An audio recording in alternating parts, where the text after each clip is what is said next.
e do Espírito Santo. Amém. Queridos irmãos, neste domingo 19, depois da Pentecostes, eu gostava de comentar esta nova, última encíclica do Papa, Fratelli Tutti, todos irmãos. Foi assinada no passado domingo, dia 4 de outubro, e é apresentada, pretende ser uma síntese do pensamento do Papa acerca da fraternidade e da amizade social. É uma sistematização do seu pensamento político e social.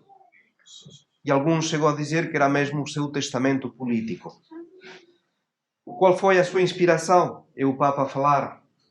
Se na redação da Laudato Si tive uma fonte de inspiração no meu irmão Bartolomeu, o patriarca ortodoxo, que propunha com grande vigor o cuidado da criação, foi a grande encíclica ecológica, agora senti-me especialmente estimulado pelo grande imã Ahmad Al-Tayeb, com quem me encontrei em Abu Dhabi, para lembrar que Deus criou todos os seres humanos iguais nos direitos, nos deveres e na dignidade, e os chamou a conviver entre si como irmãos.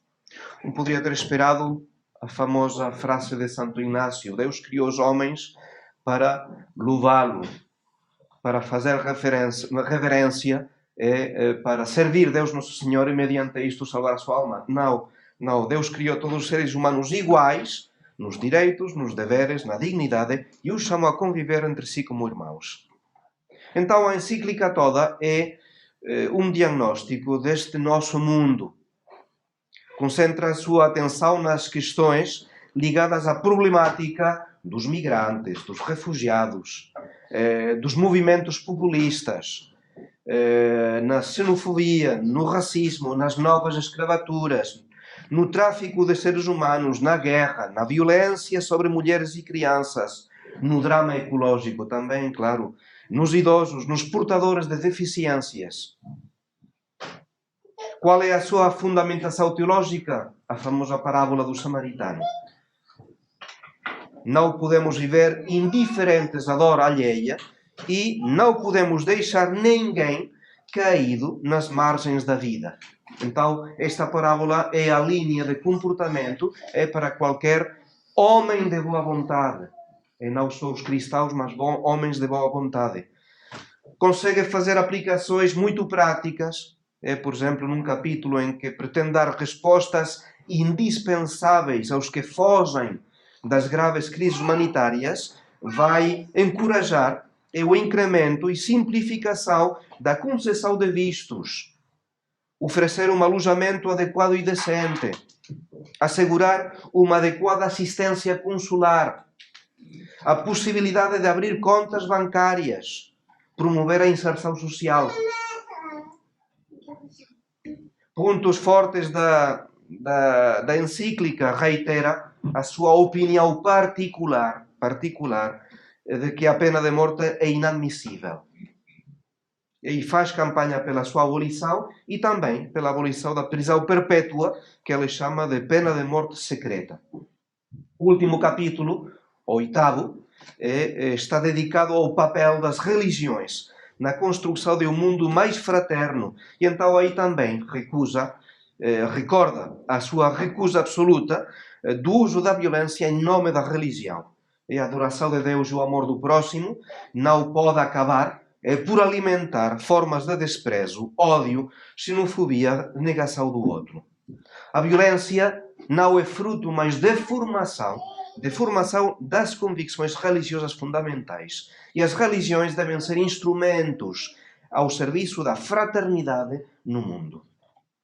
Nesta sua reflexão, Francisco confessa ter-se sentido motivado especialmente por São Francisco de Assis, a quem deforma completamente, porque o apresenta como instrumento de paz e de não. São Francisco de Assis foi converter o sultão e aceitava as cruzadas, não era contrário às cruzadas. Aqui fica como uma figura fora do bem e do mal. Não. Ele então os motiva por São Francisco de Assis, mas também por outros irmãos que não são católicos. Martin Luther King, Desmond Tutu, Gandhi e muitos outros.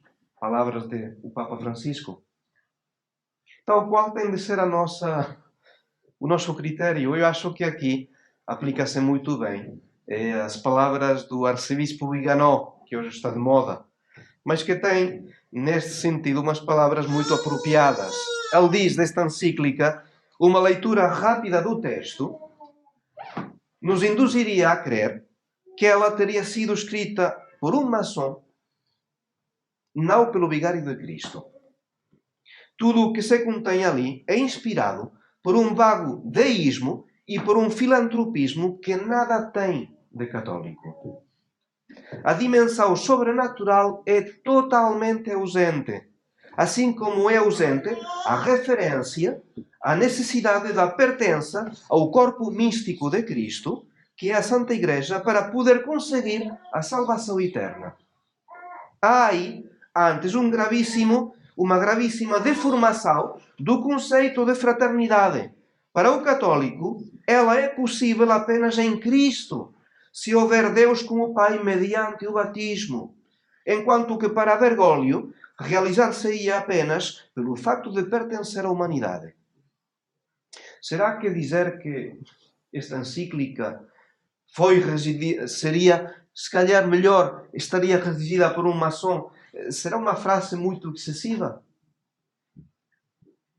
Em Espanha, a grande lógia maçónica afirmou: há 300 anos teve lugar o nascimento da maçonaria moderna. O grande princípio desta escola iniciática não mudou em 3 séculos. A construção de uma fraternidade universal onde os seres humanos se chamam irmãos para além dos seus credos específicos, ideologias, cor de pele, origem social, língua, cultura ou nacionalidade. É a maçonaria a falar. A última encíclica do Papa Francisco mostra quão longe está a atual Igreja Católica das suas posições anteriores.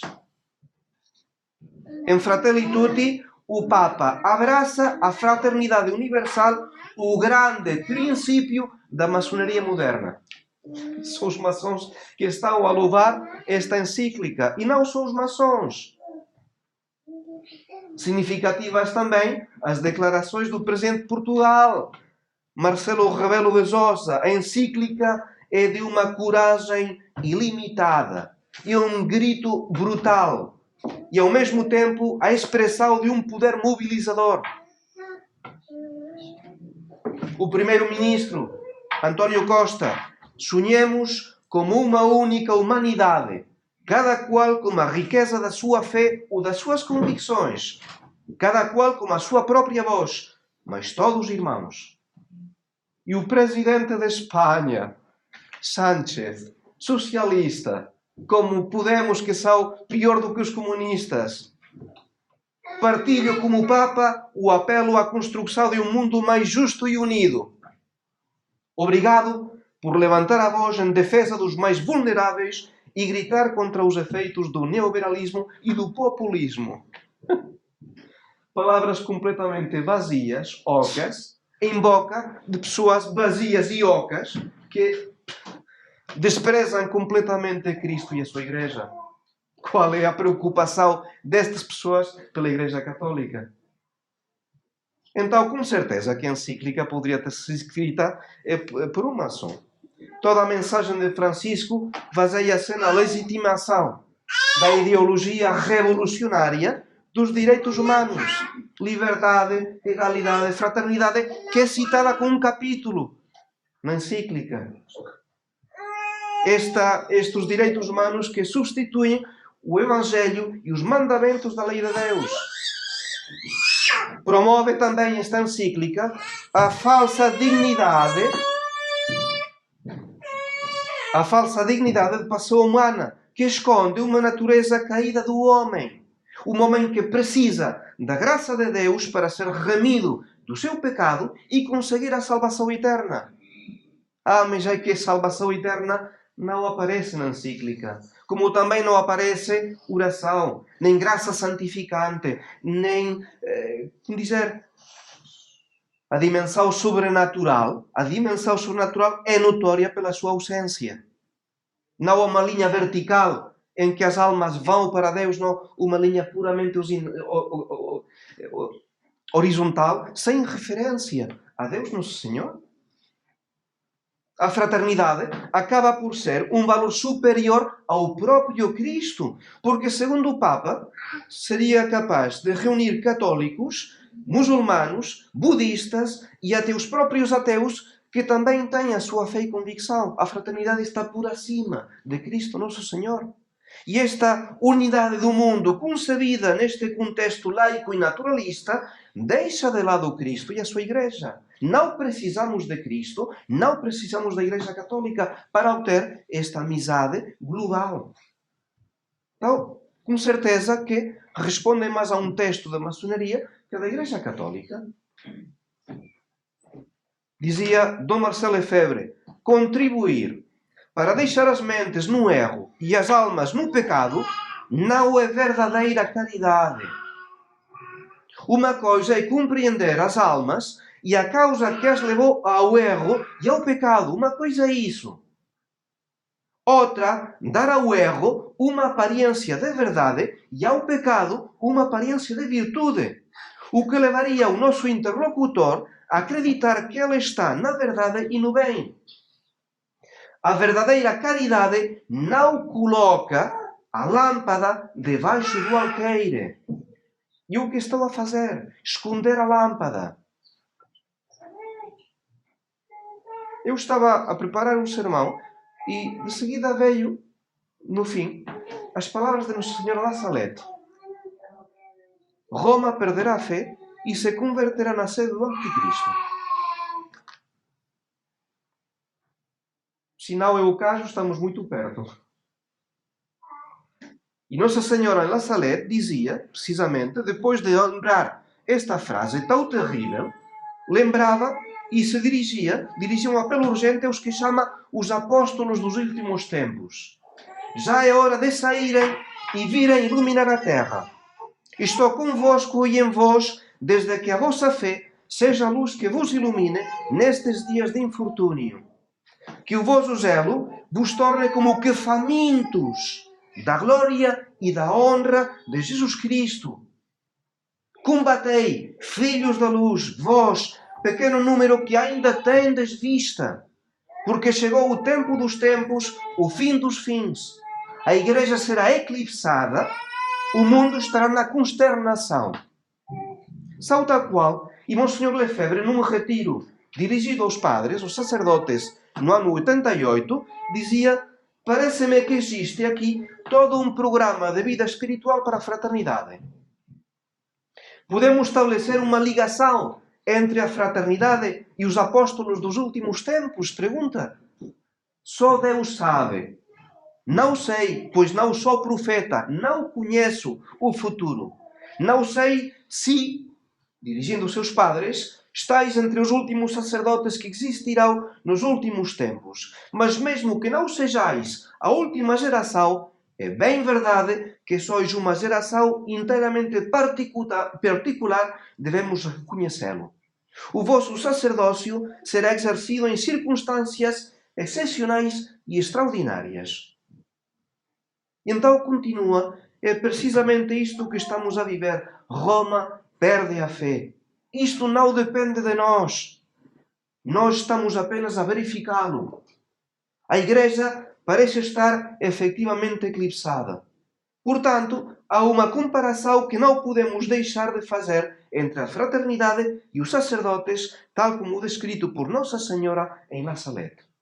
Então, é a Nossa Senhora que confiamos o Papa. Vamos rezar por ele, porque precisa das nossas orações. E nós que temos a convicção de qual é o seu papel, somos quem melhor pode rezar pela sua conversão. Rezemos pela Igreja Católica, que está nesta grande confusão. Rezemos também pela fraternidade de São Pio X. Sim, porque com palavras, e com elas acabo Dom Lefebvre, eis o que devemos pedir a Deus para que o nosso apostolado seja eficaz, a fim de satisfazer os desejos da Santíssima Virgem Nossa Senhora de La Salette e para sermos os seus apóstolos que serão a luz e a renovação da Igreja no mundo. Em nome do Pai, do Filho e do Espírito Santo. Amém.